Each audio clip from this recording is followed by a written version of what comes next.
시시각각변하는 대선 현장 상황 전해드리는 오늘의 대선 상황실 시작합니다. 대선까지 61일, 오늘은 또 어떤 이슈들이 대선 레이스를 달구고 있을지 키워드로 살펴보겠습니다.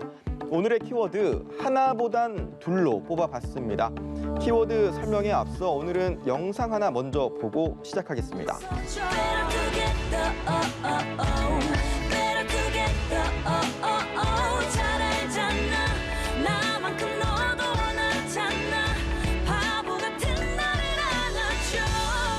대선 국면에선 하나보단 둘보다는 셋이 아무래도 유리하겠죠. 물론 너무 많이 모이다 보면 이런 부작용이 생기기도 하지만 당 또는 선대위가 너무 무겁다, 또 너무 느리다, 또 민감하지 못하다라는 지적들이 있습니다. 메모드라 불렸고 민심을 제대로 파악하지 못한 지금까지 선거 캠페인의 잘못된 부분을 인정하고 최근 흐름을 살펴보면 대선 주자들은 그래도 하나보단 둘을 선호하는 것 같습니다. 우선 이재명 후보 부인 김혜경 씨와 부부가 함께 때로는 김 씨가 따로 선거운동에 나서며 이 후보에게 적극 힘을 보태고 있습니다. 새해를 맞이해서 고향 친지 어르신들께 인사드린다는 마음으로 내려왔습니다. 한 분 한 분 귀한 의견 주신 거 이재명 후보에게 잘 전달하겠습니다.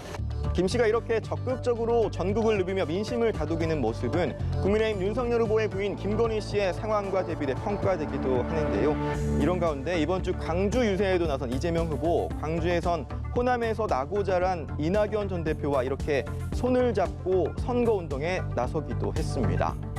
우리는 힘을 합치고 있습니다. 그 이전에도 이런 일은 없었다고 합니다.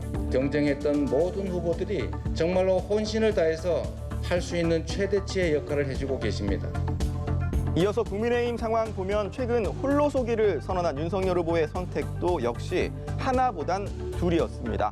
우선 어제 아침 상황부터 살펴보면 쇄신행보 첫날 지하철역 인사에 나섰던 윤 후보, 제가 현장에서 지켜보기도 했는데 아무래도 이런 인사가 처음이라 어색함이 감돌았던 데다가 출근 시간 바쁘게 지나치는 사람들 사이에서 조금은 쓸쓸해 보이기도 했는데요. 시민 여러분 새해 복 많이 받으십시오. 그로부터 약 12시간 뒤 상황입니다. 의원총회에서 이 대표와 의원들 사이에서 봉합 기류가 형성되자 윤 후보는 이렇게 직접 의총장을 찾아 이 대표를 끌어안았습니다. 다시 저희가 같은 생각을 가지고 똑같이 우리가 수행해야 될 명령을 똑같이 받들어서 군골 쇄신 열심히 하겠습니다. 수차례 결별 위기에 처했던 두 사람, 이번에도 어찌어찌 봉합을 이뤄내긴 했는데 여전히 아슬아슬한 동거라는 시선도 적지 않습니다.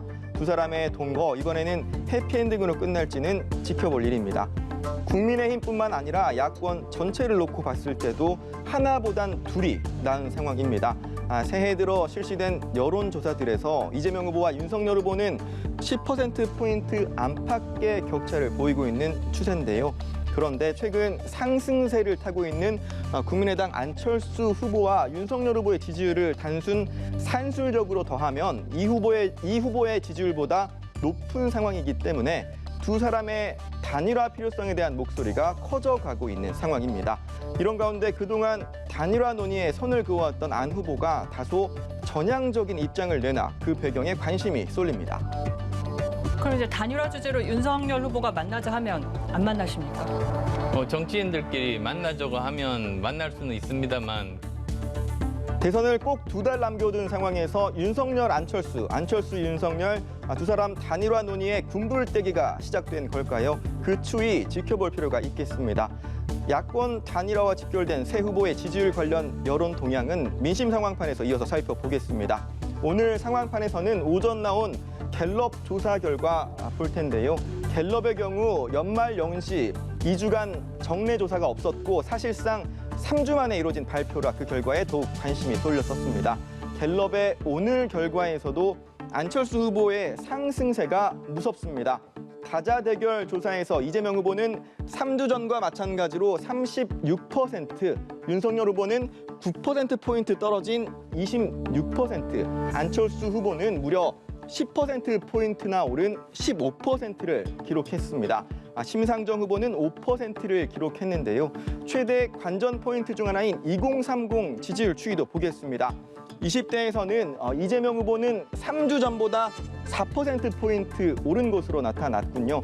반면 윤 후보는 하락세가 두드러졌습니다.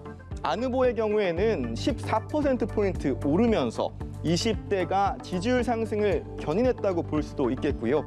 30대에서도 이재명, 윤석열 후보는 보합세를 보인 반면 안철수 후보는 20대에서와 같은 14%포인트가 올랐습니다. 안 후보는 2030에서뿐만 아니라 전 연령층에서 지지율이 두 자릿수를 기록했고 특히 전통적으로 보수정당 후보에게 우호적이었던 60대 이상 연령층에서도 8에서 9%포인트 오른 점이 특징적입니다. 이 같은 상승세에 힘입어 안철수 후보는 호감도 조사에서도 앞선 조사 때보다 13%포인트 오른 38%를 기록했습니다. 이재명 후보도 4%포인트 오른 36%를 기록했고요. 심상정 후보도 1%포인트 오르면서 30%에 진입했습니다. 반면 윤석열 후보는 무려 12%포인트가 내린 25%를 기록하면서 4명의 대선 후보 중에서 호감도가 유일하게 20%대로 집계됐습니다. 끝으로 정당별 지지도 살펴보면요. 오차 범위 내에서 민주당과 국민의힘의 지지율 순위가 바뀐 것으로 나타났습니다. 양당 후보 선출 이후 정당 지지율이 각각 최고와 최저를 기록했던 11월 셋째 주 기준으로 보면 민주당은 5%포인트 오른 반면 국민의힘은 무려 10%포인트 내린 것으로 집계됐습니다. 다만 오늘 결과는 어제 있었던 국민의힘 윤석열 후보와 이준석 대표의 원팀 포옹이 반영되지 않은 결과라 어제 있었던 정치적 이벤트가 지지율에 어떤 영향을 미칠지 그 추이에도 관심이 쏠립니다.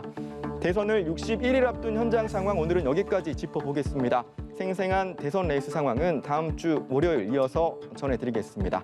지금까지 대선 상황실이었습니다.